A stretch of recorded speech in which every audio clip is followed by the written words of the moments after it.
Alors, je finis une très longue journée et justement, j'ai envie de revenir sur le management des stagiaires. Comment, quand on est une start-up, est-ce que ça peut être bénéfique ou non de manager des stagiaires et comment le faire correctement?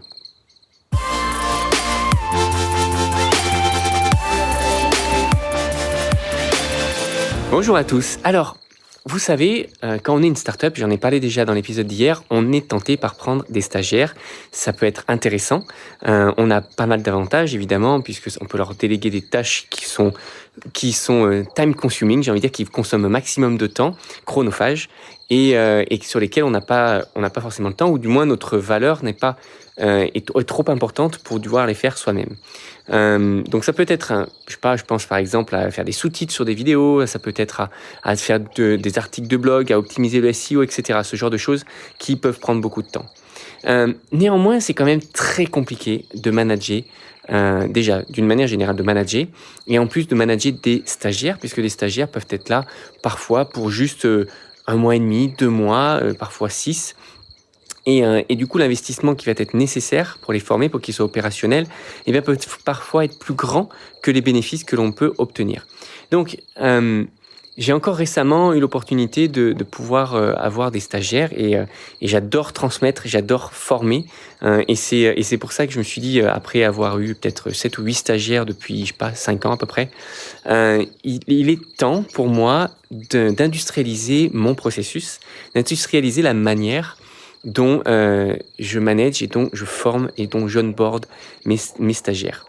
Et en fait, c'est tout simplement appliquer ce que font les startups à plus grande échelle.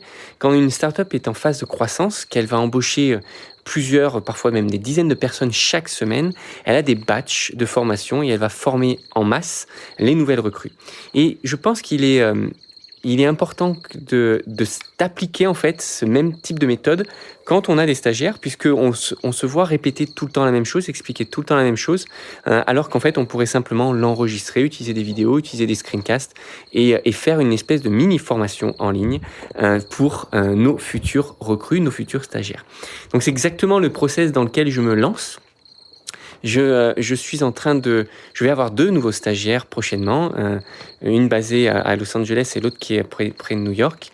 Et du coup, ça me paraît intéressant de ne pas à nouveau refaire tous les meetings de présentation de notre société, de tout ce qu'on fait, etc.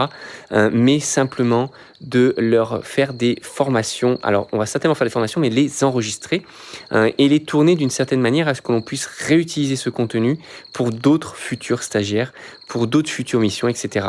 En séparant bien ce qui est du contenu du stage, de ce qui est de l'entreprise et d'expliquer comment on fonctionne, comment on est organisé, comment on organise nos tâches, comment on fait nos réunions, comment on enregistre nos réunions, etc. etc. Alors tout ça pour vous partager justement que, en fait, enregistrer un maximum de choses. Personnellement, tous nos meetings sont enregistrés et on les conserve et on les consulte quand c'est nécessaire. Et je les donne à disposition évidemment à nos stagiaires pour qu'ils puissent revenir sur les explications, pour éviter qu'on ait à expliquer les choses plusieurs fois.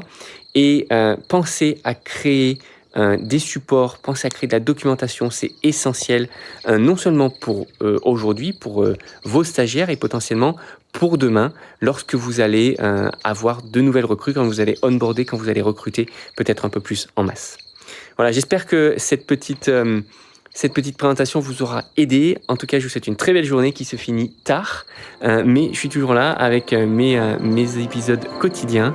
J'espère que ça vous aide. Je vous souhaite une très belle soirée pour le coup, ou journée, ça dépend quand est-ce que vous écoutez ça. Et je vous dis à très vite.